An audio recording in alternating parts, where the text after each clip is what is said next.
Welcome, everyone. We're so glad you've joined us today. I'm Lindsay, and I'll be your moderator for today's webinar on customizing curriculum with CK-12 FlexBooks. But before I introduce you to today's presenter, I'd like to go over a few logistics about the Zoom webinar platform. As you're using Zoom, you should see two different options on the screen, one that's for Q&A and one that's for chat. During today's presentation, whenever you have a question about CK-12, please post it in the Q&A window. Our presenter will pause for a Q&A session after each major topic to address any questions that have been submitted. The chat window is a great place for a community conversation. We'd love for you all to introduce yourselves. If you're an educator, feel free to share your state, district, or subject you teach. Just make sure in the chat window that you are sending any general posts to everyone and not just to the panelists. Also, while we don't anticipate any technical issues during our broadcast, if you're having any trouble with your video or your sound, please let us know in the Q&A or the chat window. So now that we've gone over a few logistics, it would be great if we found out a little bit more about you. So we're going to launch a poll here in just a few seconds. It's going to ask you to respond to a short question. We want to get an idea of how knowledgeable you are about our topic for today, the CK-12 FlexBooks. So if you could look at your options here, we're trying to find out if you've used and or customized a FlexBook. So we're going to give you a minute to read through those options, and if you would select the one that most applies to you, this information is going to help us kind of tailor the content today to meet the needs of our users. Okay. Our presenter is going to review those answers and will help direct the conversation based on your responses. So thanks so much. Now, let me introduce you to CK-12. The CK-12 Foundation, founded in 2007, is a leading nonprofit organization dedicated to improving student learning by increasing access to educational materials through the FlexBook platform and concept-based modalities. CK-12 offers free, high-quality, standards-aligned content, open content, through an integrated set of tools for learning, including digital textbooks, concept-based learning resources, simulations, interactive practice, and more. And like I said, we give it all away for free. Our core content and curriculum is for middle school and high school math and science, with some K-5 math practice and videos. However, with the addition of donated resources and user-created content, you'll also be able to find books for our other subjects and levels, especially related to social studies and English. And like I just said, CK-12 was founded in January 2007, so we are getting ready to celebrate our 10th anniversary. And we want you all to be a part of it. Sincerely, we've been traveling around the country to highlight different districts and schools and teachers and classrooms who are using CK-12 in dynamic ways. So while some of you are just beginners here, just trying to learn about the FlexBooks, those of you who are already using it in the classroom, if you're a school that we could stop by and come visit and see how you're using it, please reach out to us. We would love to do that. People often ask us, how large our foundation is, and believe it or not, our website is run by a small team of about 35 people in Palo Alto, California, with a few colleagues working outside of California in our India office. And we love what we do, and we're thrilled to give people all over the world access to quality content and resources. So now let me introduce you to today's presenter, Katie, who will help you explore what CK-12 has for you. Thanks, Lindsay, for that introduction to CK-12, and thank you to everyone who joined us today. I'm excited to be your presenter as we discuss the many ways you can customize CK-12 FlexBooks to fit your individual needs. Specifically during this webinar, I'll be covering the following topics: finding content and resources on CK-12, and customizing that FlexBooks and other content. If I start to navigate too quickly, don't worry. I will break after each section and answer any questions you've been submitting in the Q&A window.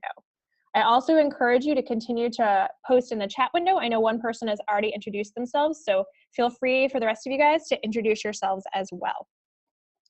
So in addition to the kind of helping you out through this, rest assured we have a comprehensive help desk and support center where you can get quick and easy answers to any questions you might have.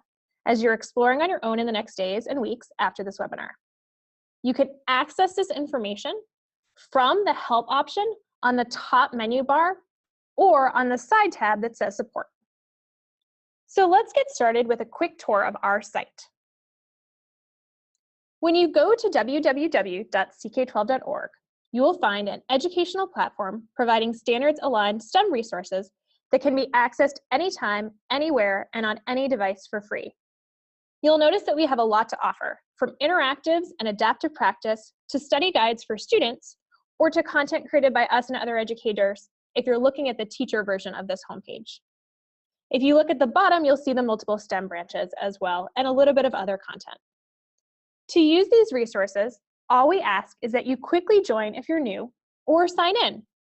I recommend starting by doing this each time you go to CK12.org so that you don't have to break in the middle of your work to log in and save your changes, access student reports, or explore our interactives. Plus, it's simple and free. Go up to the Sign Up Login on the top right, and once you click on that option, you'll see you can register or sign in within seconds using Google, Facebook, or your own email address. This allows us to keep all of your work in one place in our system while you get full access to all that CK12 offers for free. So what are these resources that you have access to now that you've signed into CK12? As you saw from the homepage, there are a number of different ways to learn any concept on CK12. While we started as primarily a FlexBook company, we have worked to enrich every concept with modalities to help meet students' needs in the best way possible. Our core modalities include text, simulations, our interactive Plix, videos, practice, and even real-world applications. We'll go through these in more depth shortly when we talk about finding the resources you want to use. We know that the sheer breadth of resources we have can be overwhelming, and that most of you aren't here to build a whole book from scratch. So I would recommend first deciding what you want to do. Are you here simply to find a quick resource for your class tomorrow, or even in an hour? Are you trying to develop a unit based on a topic or a set of skills? Are you trying to find and/or develop a replacement for your current curriculum? And for some of you, are you trying to find resources that are standards aligned? As we go into finding this content on our site, let's start by hearing from one of our users who's done amazing work, both looking at, using, and also customizing our content. While our system devoted a year to curate our textbooks, the great thing about CK12 is they have a community contributed tab. So teachers are able to go access not only content that CK12 has vetted, but also content that underground users have vetted or other districts have vetted. So teachers are able to go out and pull a textbook complete, matched to the standards, and they can start utilizing CK12 today without a lot of investment on curating their own content. As they work through the textbook, the beauty of CK12 is if they find some content that they want to add in addition to what CK12 has provided or another district has provided, they can go and add that content as they go. So they are constantly developing their textbook as a living document the entire time they're teaching their curriculum. Great. That was Susan Sudbury, who's in charge of technology for Tullahoma City Schools, and we'll hear from one of her colleagues again later in this webinar. At this point in time, to show you where all of these resources are on our site, I'm going to start by sharing my screen and go live on our site.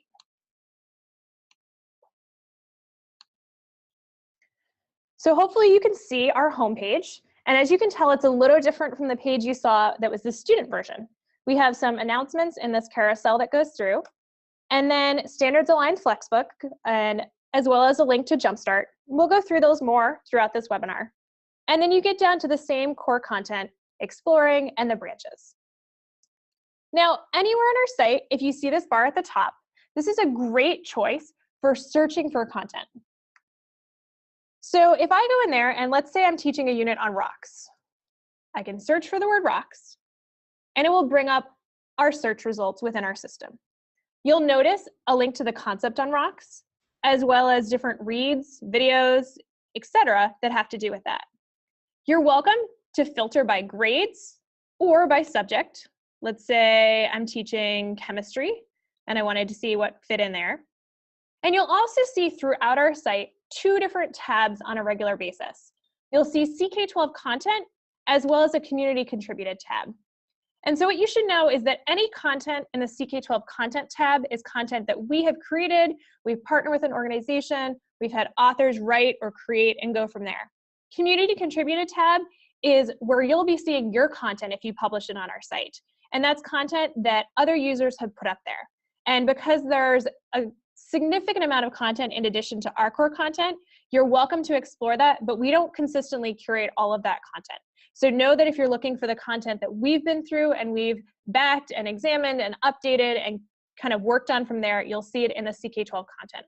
And then the last tab is your library. So if you're searching for something in your library, you can search for it just like you would on the site and click on My Library and see if there's anything in there. In this case, I don't have anything on rocks in my library related to chemistry, so I'm not seeing any content there. Now, if I was just doing the search bar, let's go back to that content and unclick chemistry. And if we click on that tab for the concept page, you'll see it bring up the content on that concept.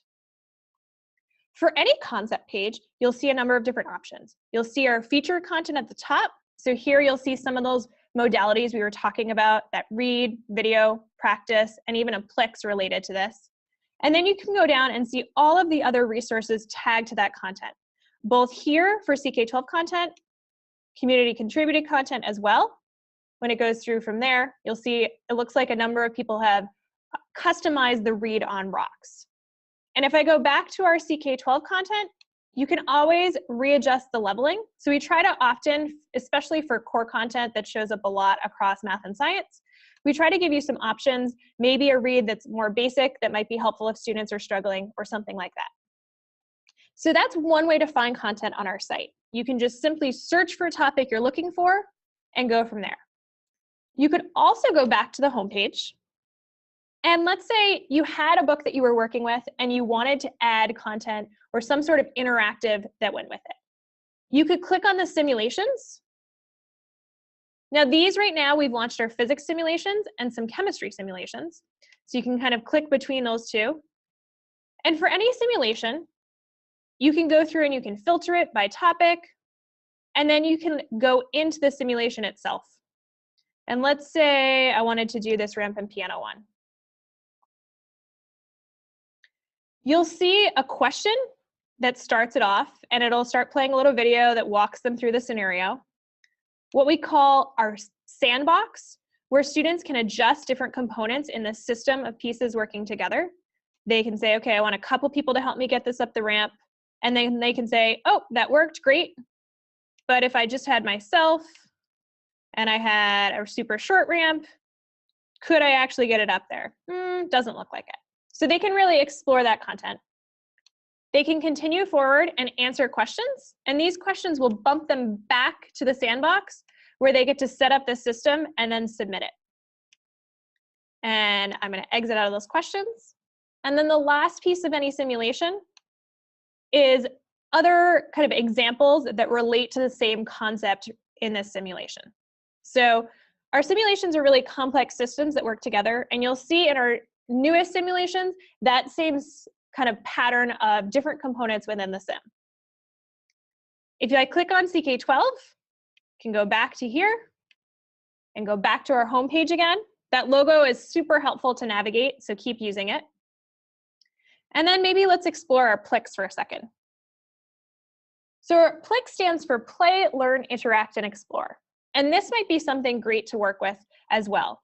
So let's say I'm in biology and I'm teaching a unit on acids and bases. Once again, I can filter through, I can search by branch, or I can simply search at the top. And our PLIX, if we open those up, are more kind of simple interactions. They're not full systems, there's one or two things to move around, but they all have different components. They all have a description on the left that tells a student what the scenario is and helps them interact with it. They have some sort of interaction. You can see kind of what's happening as you go through, something else moving in that piece, and then questions to challenge them.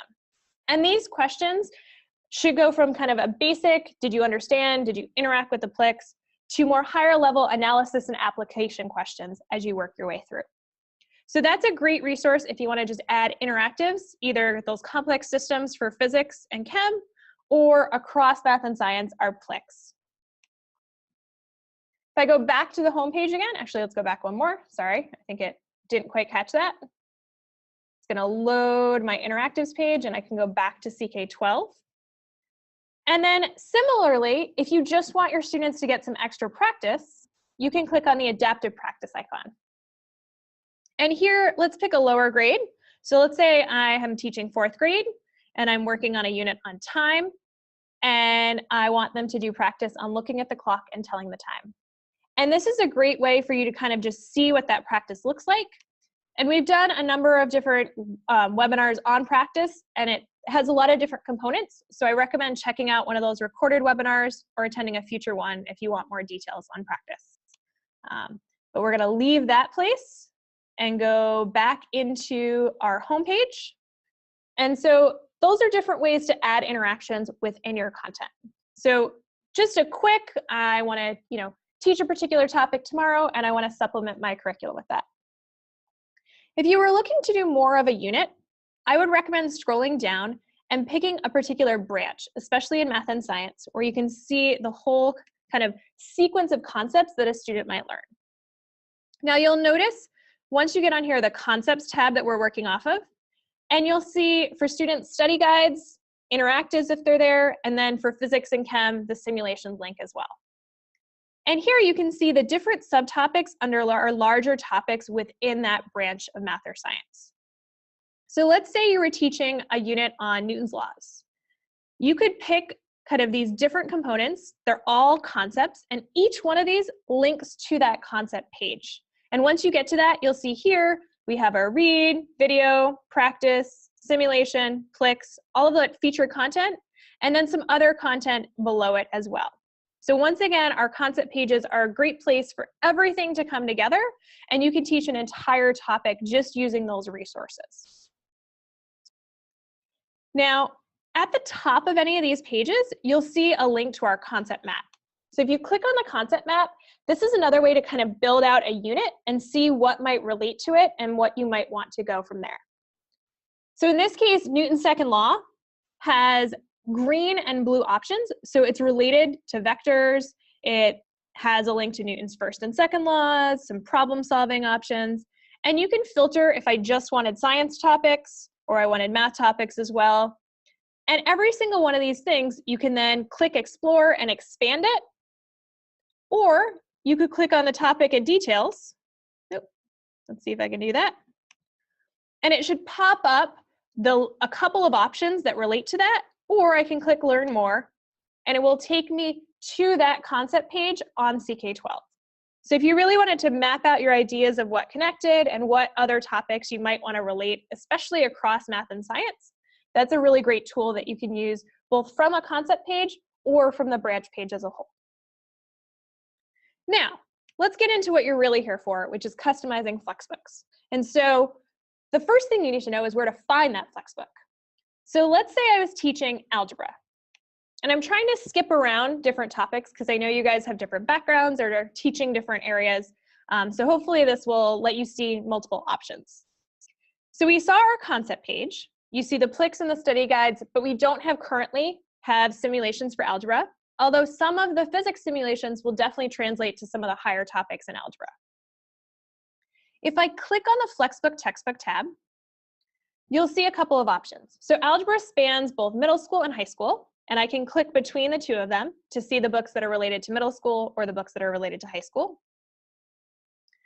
I can also click on the languages option from here. So I could pull up my Spanish books if I wanted to see options from there. Our newer concept collections, I think most of math, and we're working our way through science, have been translated to Spanish, so that might be useful for you to use. Or I could pull all languages, and you can see those by scrolling down as well. And then I can click on all levels. So for high school, or for middle school, you might see both the basic and the at-grade options. And then if I click on high school, see if it'll take me over there.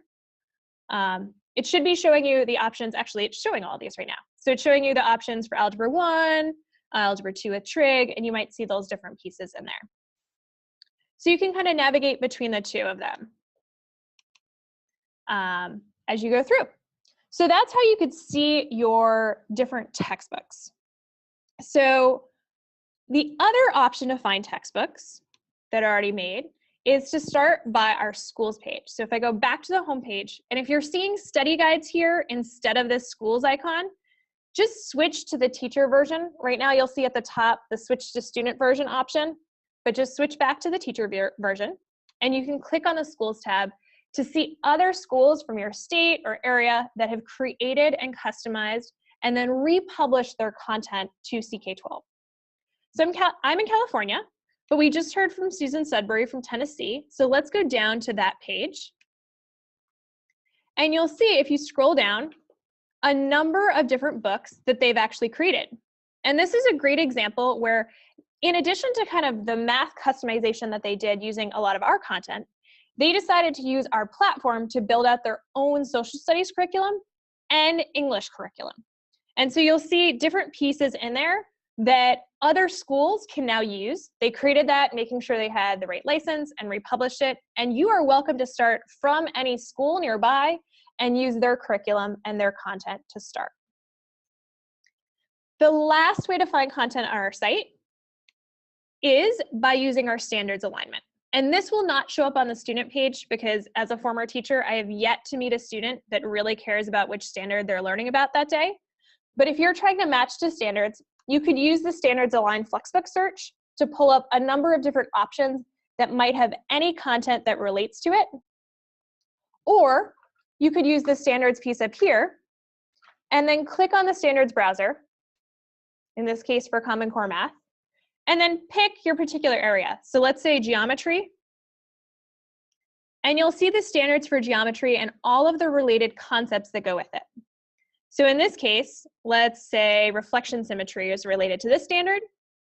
And once I click on that, it takes me back to that concept page so that you can go through and explore and use all of that content.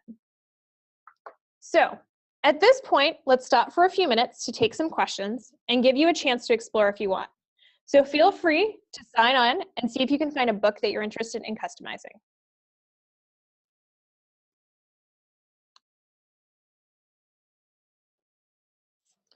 Thanks, Katie, for all that information. We did want to give you just a minute.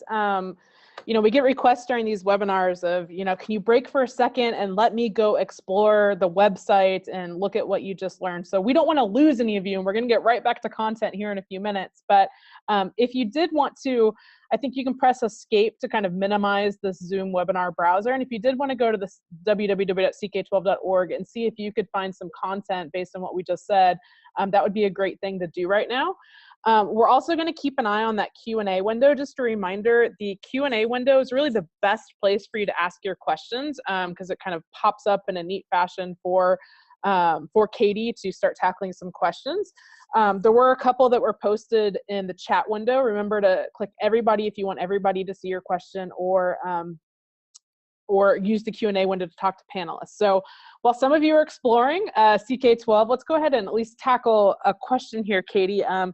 Michelle was asking about midterm and final tests. She wanted to know if our FlexBooks had any midterms and final tests. Looks like she's teaching high school earth science with homeschool students.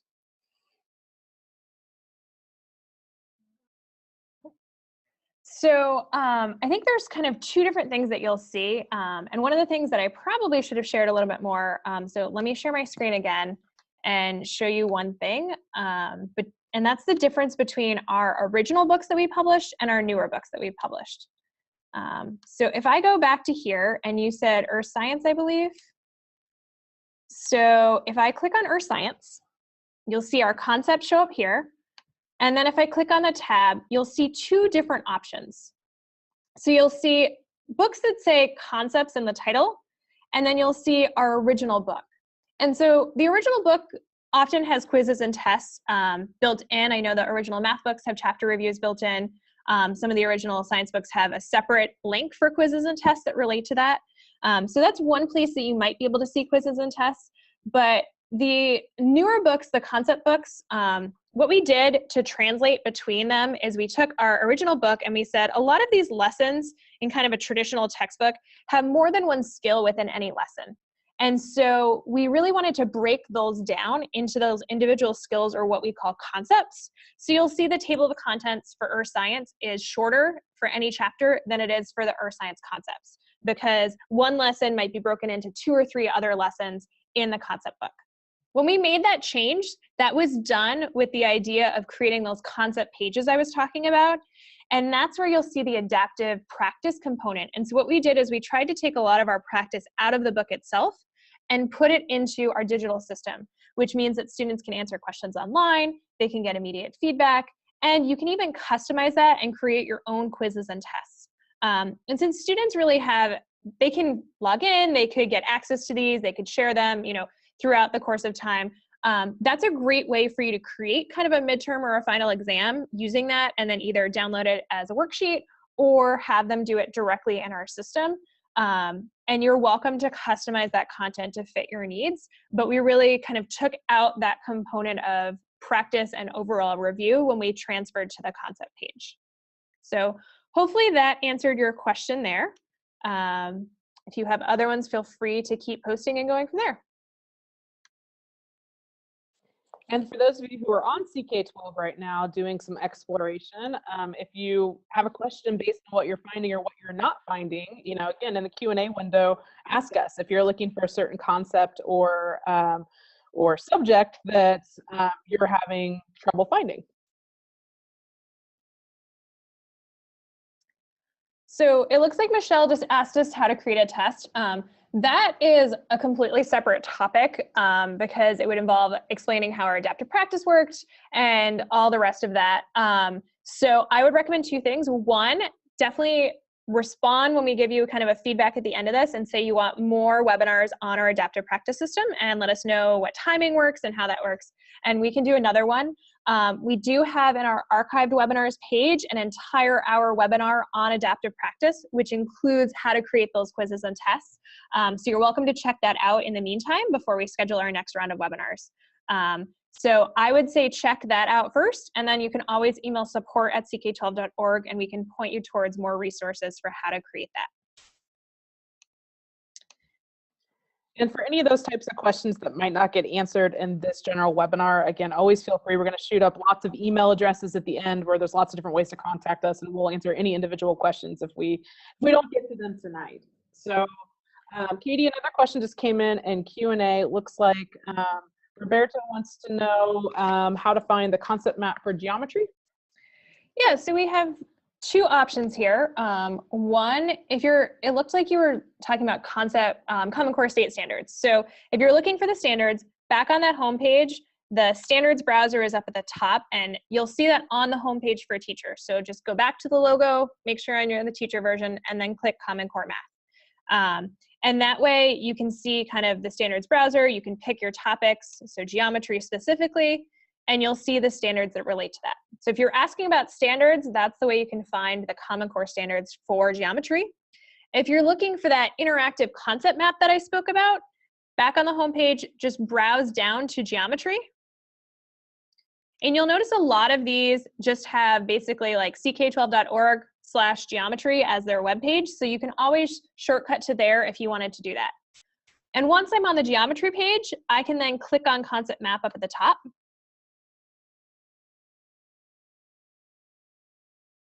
And I have some options for a place to start, or I could search a particular concept. So let's say I started with corresponding parts of similar figures. It looks like most of those related topics are math at this point in time, but I could always continue to expand out from there. So that's how you get to the concept map from a branch page. Excellent. Keep the questions coming. I think we're going to go ahead and move into the next section of, now that you've seen the different kinds of content that we have, we're going to really dive into FlexBooks, what they are, and how you customize them. So let me go back to sharing my screen.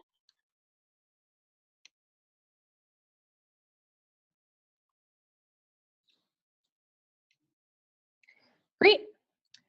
For the last 10 years, we and other educators have been creating digital FlexBooks Just the other day, we were visiting a district where they've been able to say goodbye to their expensive, heavy, and outdated textbooks and hello to customizable content and interactive books that their students and teachers can access anytime, anywhere, and on any device.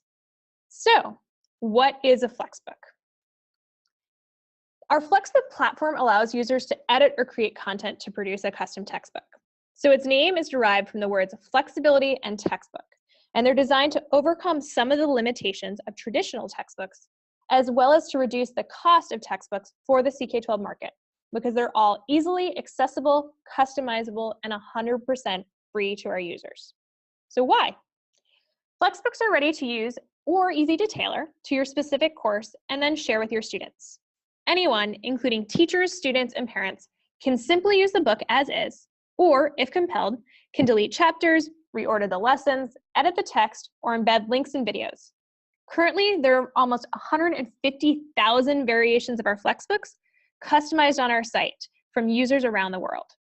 And that's just one reason why we say we have our core content and then CK-12, our community contributed content, kind of separate, because we might not make it through all 150,000 books as we go through. So where can you get this? In addition to the website, which I've been showing you, there's a free CK-12 app available for all smartphones and tablets. And that app is great because if you download the app, right now you can access all of the CK-12 FlexBooks on it, and shortly you'll be able to access your own customized versions on there as well. And you can download those books and access them offline. So that's kind of the best reason for using that FlexBook tablet or FlexBook app on a tablet and on a smartphone. And that way students who might or might not have access to a good Wi-Fi or data when they're home can still continue to use their FlexBook. So on that, you can, as we move forward, we want to talk about kind of this license that we start with. So you might ask, okay, well, I know my traditional book I'm not allowed to kind of customize because it's licensed, I can't change stuff. All of our content is licensed under the Creative Commons Attribution Non-Commercial License. So you'll see at the top of this page, CC BY NC licensing. This allows you to use but not sell, so there's the non-commercial, and adapt our content as long as you give proper attribution.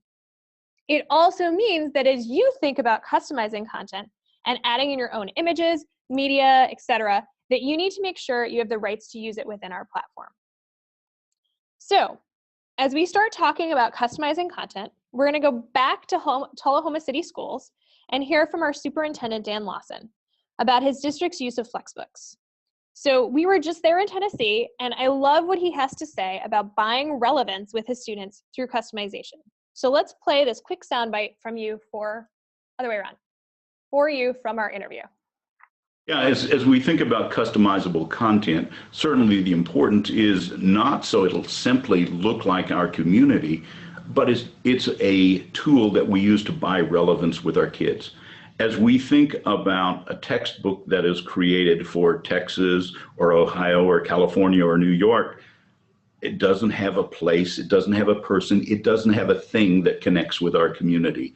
In using the CK-12 template and using the CK-12 content, we have the ability to upgrade, update, and customize every math problem, every science experiment with people, places, and things that our students know and understand. We buy relevance that can't be purchased in textbooks.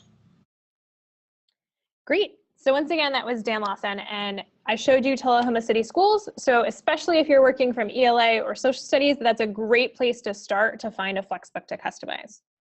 But regardless of how or where you start, let's start talking about customizing content. So I'm going to share my screen, and we're going to start again at our homepage. And I'm just going to start this by reminding you that you are welcome to use our content as is. You don't have to customize. And in looking at kind of the poll that we did earlier in this, it looked like most of the people here had never customized a FlexBook. A couple of them had used our FlexBooks. Some might not have even used our FlexBooks. But we're really going to talk about how quick and easy it is to just make a couple simple changes. And then we'll go into more advanced editing if you want to start adding multimedia and go from there. So I used to teach pre-calculus, and we always did a unit on trigonometry. So let's go down to trig. We're going to go to the trig page, you see our concepts from here, and I'm going to go into my textbooks. So I'm going to click on trigonometry concepts. Once again, this is that broken down lesson, so you'll see maybe more sections within this book than you would see in our original trig book. So on any page that you haven't started editing, you'll see on the left this option to customize. So if I click customize, I can now simply add a title in here. Trig concepts for FlexBook webinar. And I can save it. Maybe that's all I did. I just renamed the book, and you'll notice it's going to take a minute or two to kind of save because it's now adding that book to my library. And you can find any content you have edited within your library, which is this nice little backpack icon. Once you've started editing, you can click edit. You'll no longer see the option to customize because you're working off an edited version already. So option number one, just simply rename it. You have a link. You can put maybe the school image on here, or you can start by saying, okay, well, this is great, but in the unit I teach on trig, I don't teach the polar system. So I'm going to delete that whole chapter. And these little X's will remove any of the content from your book. So delete that.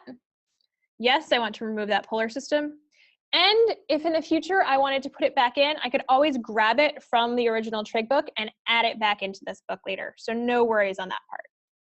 I could reorder. Let's say I wanted to teach inverse trig functions before I taught identities. I could drag that whole chapter using these little drag arrow options at the top and put it in front of that, and then it will reorder it cleanly. And I know I switched the order of 2 of my chapters one year in my class, and they loved it, and then went, wait, why are we doing chapter 3? We already did chapter 4. And for here, I could have just simply reordered the book and everything would have been in order. Now, if you wanted to order something within chapters, these little arrows toggle down on the left side, and then I can do the same thing. I could X out sections or reorder sections. And if I want to pull from one chapter into another, just make sure you open both chapters, and then you can drag from one chapter up into another or back down again. Ooh, or outside. The last piece is maybe adding new content into your book. You can do that by clicking on this add content. If you have a Word file or a Google Doc that you wanted to upload as a section, so it'll upload as an individual section for your chapter, not a whole chapter and not the whole book. So break up your Google or Word files that way. Feel free to upload them this way. You can also add a new chapter. So let's say this is my demo chapter, new chapter demo. And I could add this extra information, an intro, summary, details, maybe an attribution if I'm pulling content someone else worked on. I can always go back and continue to edit that. And I can now save that chapter. Any new content you add to your FlexBook will show up at the bottom of your FlexBook. So if I then, let's say that demo chapter I wanted first, I would just drag it up into the place where I wanted it. Similarly, I could write a new modality. I could add content. It's going to save the new order of my book, and it's going to open up our editor. And I'm actually just going to go back from here and not go into kind of doing this because we're going to talk more about editing this piece in a little bit. And then the last option is to add content by searching CK-12. And you're welcome to do that. You're welcome to search a topic. Let's say right triangle trig, search it, and then it will bring up results from here, different concepts, textbooks, etc., that you could then add into this textbook. However, you might actually want to see that first. So there's another way to add content that allows you to kind of add it while you're browsing on our site. And I find that to be more helpful because you can kind of explore what that is and just keep adding while you're exploring our site. So I'm going to close this for a minute, and I'm going to pause and talk about best practices for a second. So one of the things you'll notice is that I have one tab with this book open and then a YouTube tab because I'm going to show you how to embed YouTube later. But I don't have multiple tabs open with the same book. And that will keep me from saving an older version over new content by accidentally going back to old revision and resaving that, and it will save that version. And if that was the most recent save, I might have issues. So whether you're working kind of on a group account right now, we are working on collaborative editing, but at this point in time, if you're sharing a group account, make sure one person is in there and you're not all working at the same time. And then anytime you're done doing edits within the book, click save and have it save the textbook and go out of edit mode before you start searching. So now let's say I'm going to search for more content on right triangle trig.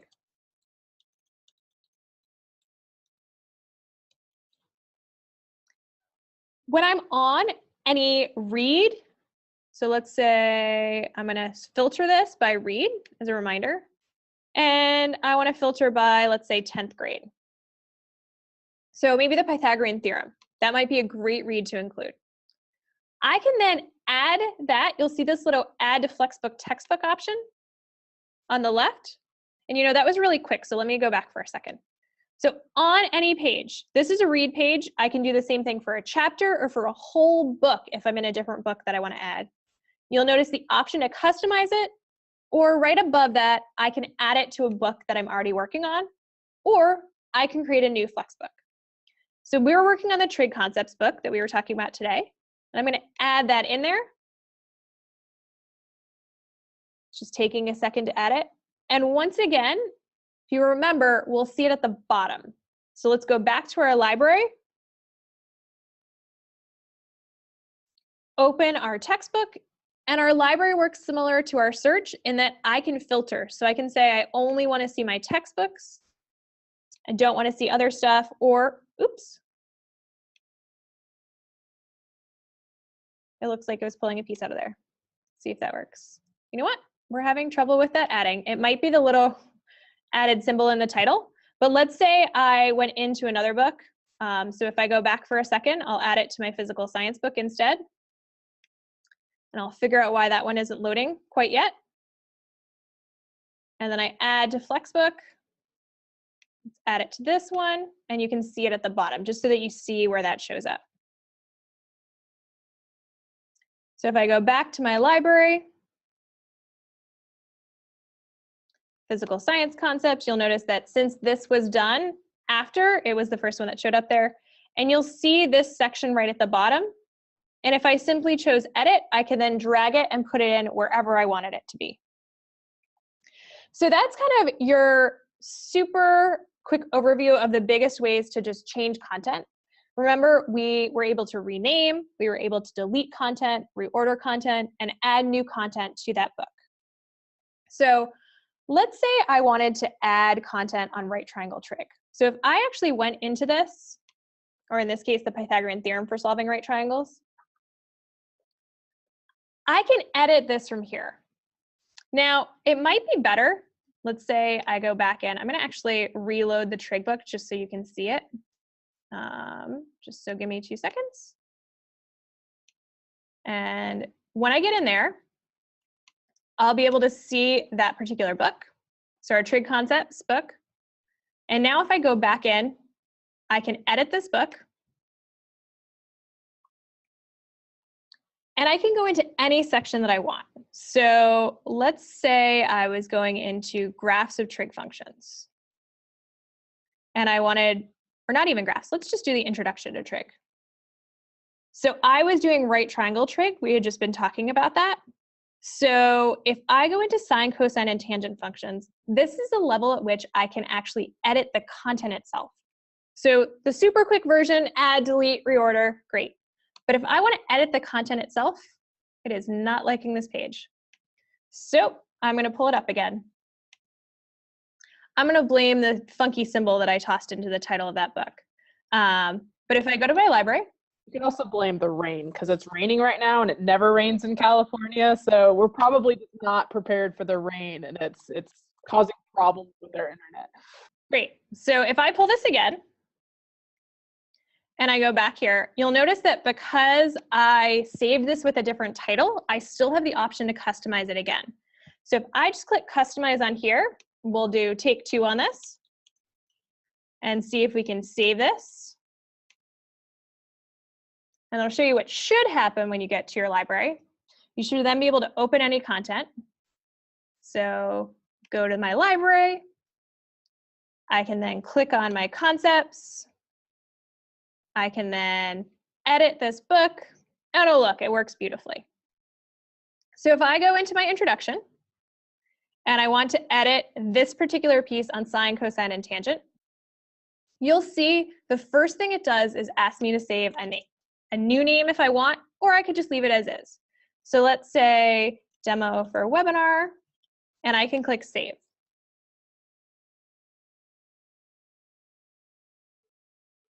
So it's now not only saving the new title, but it's actually adding a copy of this particular resource to my library.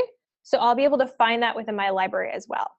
Anything else that I haven't specifically customized at the read level is really just a shortcut. It's pointing to the version that CK-12 owns, which is great because if we update our content, you'll see a little notification that says you're not viewing the latest version. And you can then choose to go in and see the updated version if we've made any edits and added new stuff. This is the point at which you get to edit your content. Now, most of this header looks exactly like you would see in a word browser. Your bold, italic, superscript, coloring.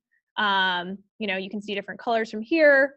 Formats are interesting. Our section 1 headers, like this sine, cosine, and tangent, if I click on it, you'll see it's highlighted as section 1. What that does is it adds a visual break. There's this like slight light horizontal line that helps break up stuff. So you'll see kind of your formatting there. And you could just change this text. So I can say new text, or I could, highlight this in whatever color I wanted it to show up in, just like you would with a word processor. Anytime you see one of these nice little boxes, I can actually click on it and then right click and edit it. And this is a video that's already in there. So that gives me a preview of kind of what that video is. If I wanted to add my own video, let's say right below here, I could then just click on this film strip up here. This is our insert edit media. So this is kind of like the super advanced version of editing. That quick reordering, simple, short, whatever you want to do. And as you work your way through, if you want to embed more content and more resources, you're welcome to do this. But remember, you do not have to do any of this advanced editing. It's all there for you already. If I did click that, this embed code, I could just go over to another thing on trig ratios that I pulled up earlier, click share on YouTube, click embed, and then copy that embed code and paste it in here. And you'll see it's now going to put that particular lesson into this read. I can also embed images, choose a file, upload it, put it in as a figure or an inline image directly after. And once again, that attribution license requires that if it has an attribution component, that you put your source and your credit there. And I would highly recommend, even for stuff you create yourself, crediting yourself so that when other users want to use it, they know where it's coming from. You'll also see, in addition to our special character option, you'll see our math editor. So you'll see in here, there's all of these formatted equations. And if you wanted to put a new equation in here, you can click on the math editor. And then if you just click up here, it's a drop-down option. So let's say I want the square root of x plus, let's say, some funky Greek letter, and you go from there. And you can always preview it by clicking on the preview option, and that's what it will look like within your text. If you know coding, you are welcome to mess around with that, but once I start typing in here, I lose my drop-down option because it works in one direction. So just make sure you make your edits according to what you need. You can kind of explore that some more. And then an element box is great if you want those nice, like, bright boxes with formulas, and you can put those within your text. So those are kind of your slightly advanced concepts.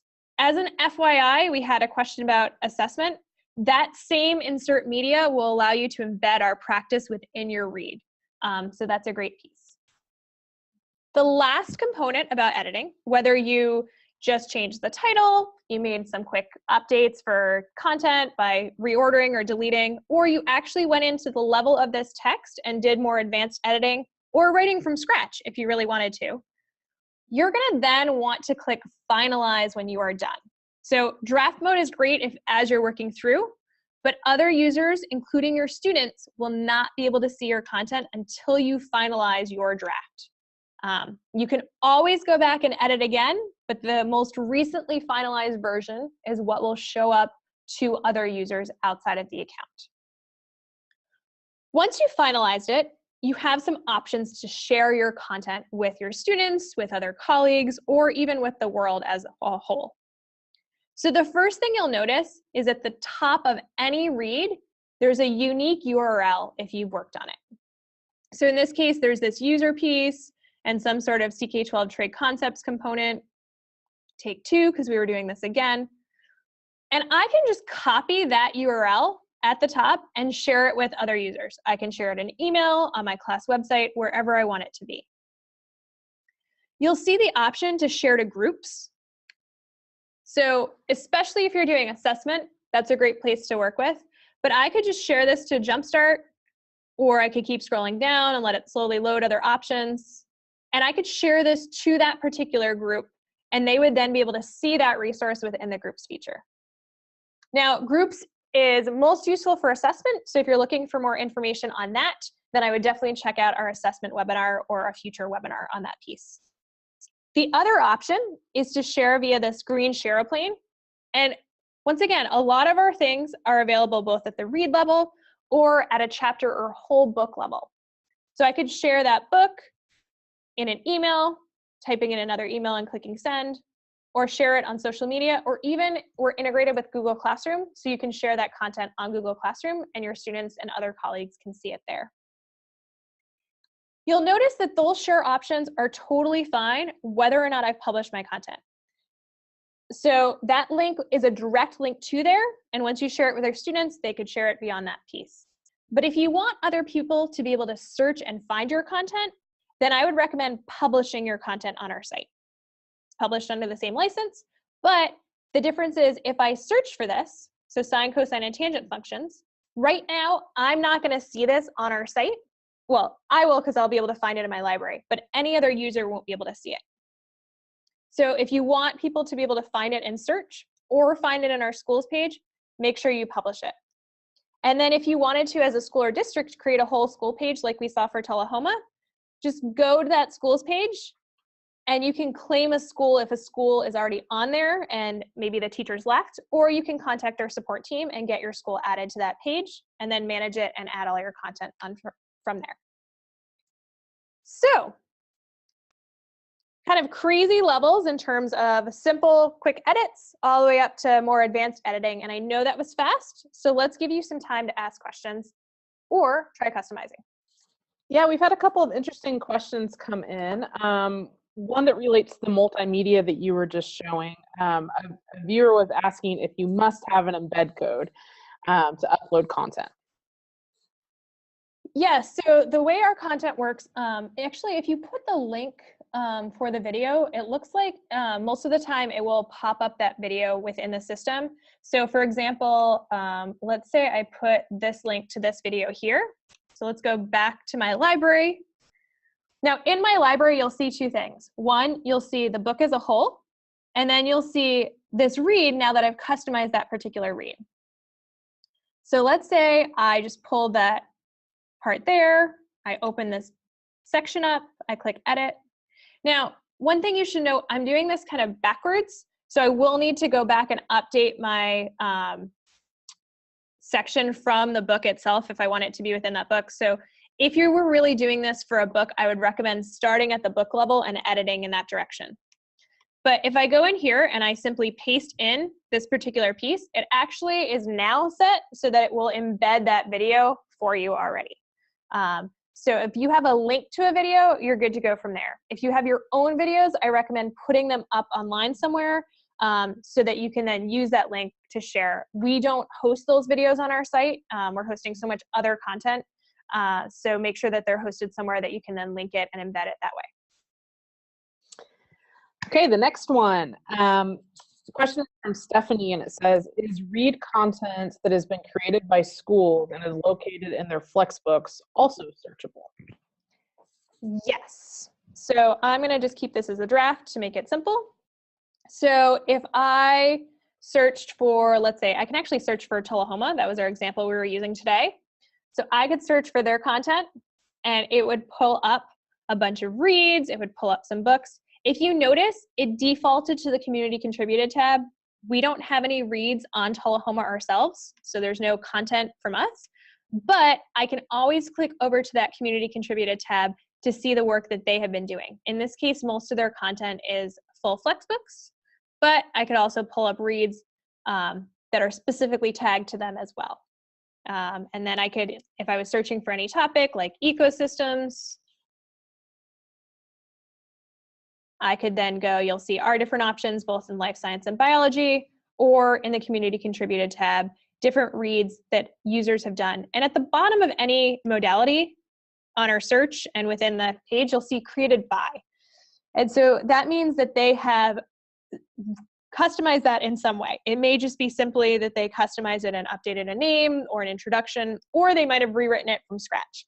So you'll kind of see different levels of that customization, but that's a way to see community content once it's been published and now it's searchable within that piece. Great. Here's another good question. Once I customize and edit content in FlexBooks, are they immediately available on the mobile devices? So yes and no. Right now, if you have customized content, you can access them on a mobile device using a browser on your mobile device. So Safari or any other kind of browser that would be on your phone. All of our content works across devices. It doesn't matter if it's a PC or a Mac or a tablet or a smartphone, with the one little caveat that our interactives, our simulations, and our Plix need a 7-inch screen size. Just there's too much moving parts or too many moving parts in order to use anything less than that. But you're definitely welcome to access that via browse. If you are editing FlexBooks, shortly you will be able to see those in the FlexBook app on a mobile device. But right now, the best way to access them is through a browser on a mobile device. We had a question earlier that was a little off topic, but I think a good one, about the date format. I'm guessing it's from somebody who doesn't do the date format like we do here in the US. I'm wondering if there's a way to switch the view from month, day to day, month. Do you know if there's any way to do that? So right now in our system, those dates, if you're talking about kind of the date that it was created, so I'm going to go with my library for a second. Depends on kind of what you're looking at, but so right here it looks like 12/15/2016. That's probably what you're looking at. Currently, I think that's just embedded in our system because our system auto updates, and you know, we are based in the US, and so that is how that's showing up. I guess the question is, you know, recently modified, newest, oldest, you can sort your content accordingly. So you could probably tell, kind of looking at it, okay, regardless of what you needed, it's going to show up in the order based on most recent date, regardless of kind of the formatting of how that date's appearing. If you have a specific request to change that, I would recommend contacting support, and they can potentially pass that along to our development team. But I think it's kind of built into our system and is just giving you that extra information at this point. Okay, thanks, Katie. At this point, I think I'm going to start some of the kind of wrap-up spiel I have for you, but keep any of the questions coming, and we'll make sure we'll stay on until every question is answered. But I want to give you guys some information before people start signing off. So let me share my screen again here.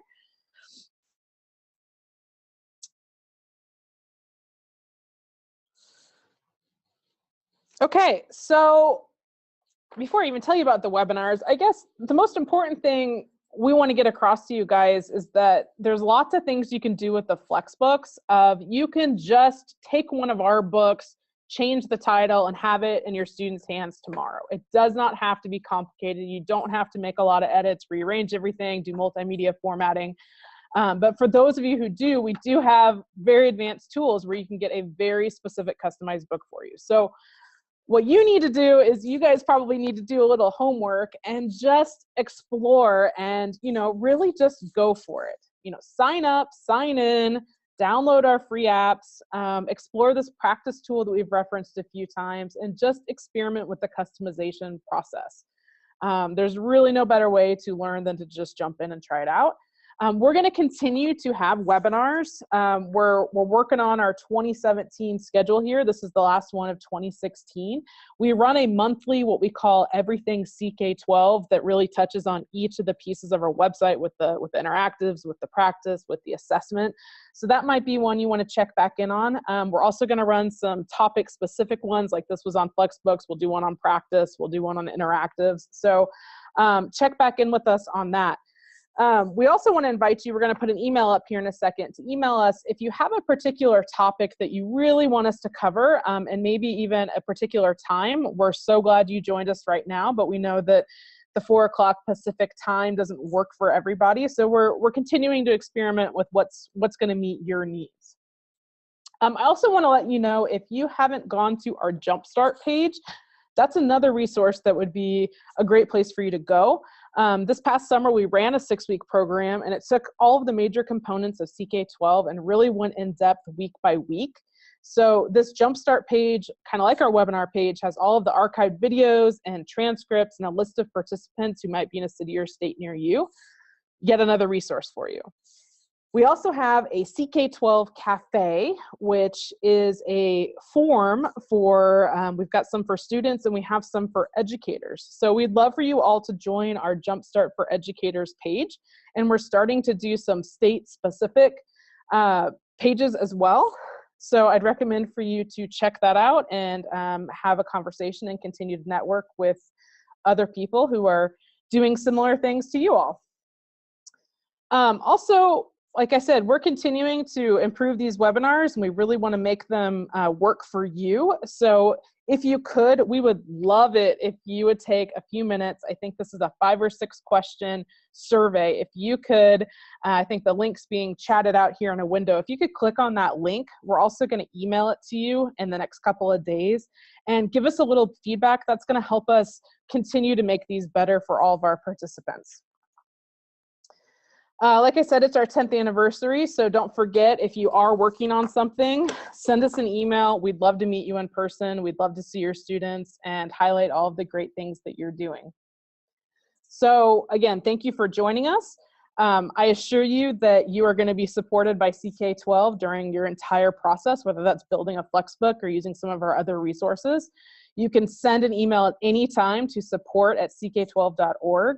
And then we're also on all of the social medias, so you can find us at CK12 Foundation or hashtag CK12. And so right now, I'm going to wrap up the formal programming. So for those of you who need to go, you're welcome to sign off. But we're going to stay on and answer any other questions that come into the Q&A window. Katie. Thanks, Lindsay. So we just had one question that came in that I want to reiterate. It was a question about collaborative editing. And so at this point in time, there is not a way, I know people are getting used to Google Apps for Education and all working on the same doc at the same time.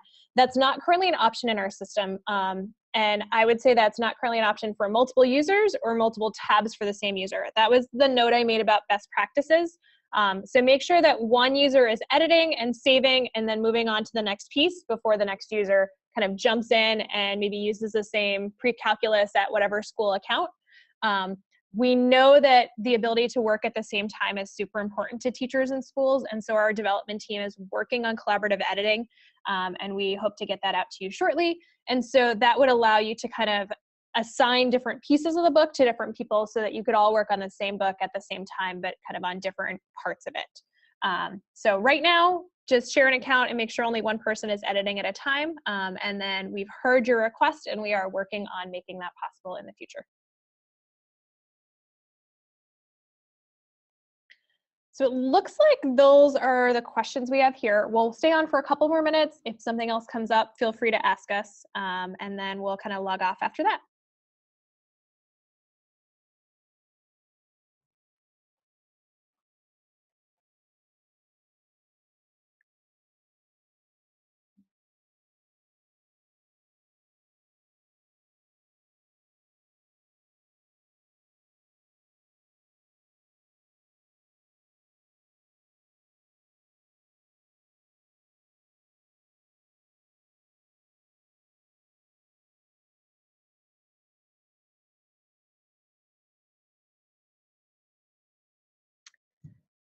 So we did have one question about, will this webinar be played back? All of our webinars that we've done in the last year or so are archived on our webinars page.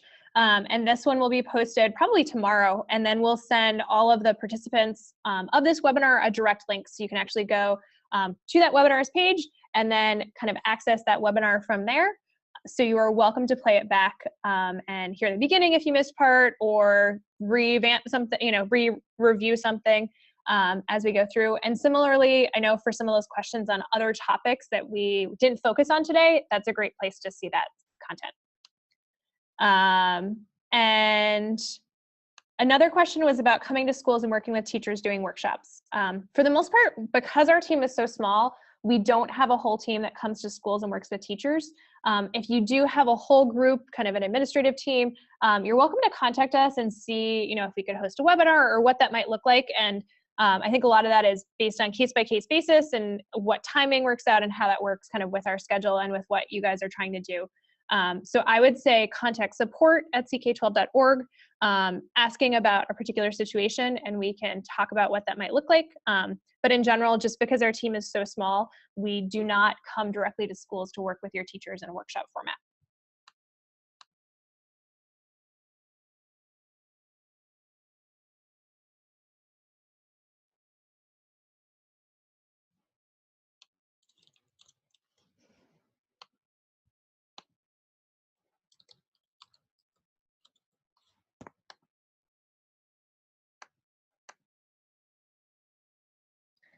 So I think we've answered those questions. At this point in time, we will wrap up.